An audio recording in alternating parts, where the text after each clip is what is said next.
সংবাদের শুরুতেই জানিয়ে দিচ্ছি সংবাদ শিরোনামগুলো। সহকারী হাইকমিশনে হামলায় বিএনপি সহ বিভিন্ন সংগঠনের বিক্ষোভ প্রতিবাদ। পায়ে পড়ে ঝগড়া করলে বাংলাদেশিরা ভারতমুখী হবে না মন্তব্য।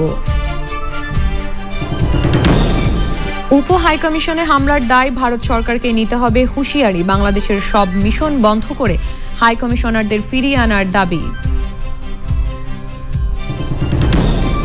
রাষ্ট্রদ্রোহ মামলায় চিন্ময় কৃষ্ণ দাসের জামিন শুনানি ২রা জানুয়ারি। ইসকন নিষিদ্ধের দাবিতে আজও আদালত প্রাঙ্গণে বিক্ষোভ।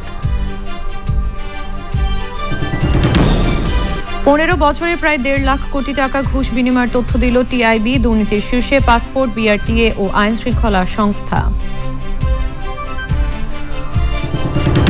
এবং কিংস্টন টেস্টে ওয়েস্ট ইন্ডিজকে চাপে রেখে ২১১ রানের লিড। বাংলাদেশের ক্যারিয়ারের প্রথম ৫ উইকেট শিকার পেসার নাহিদ রানার।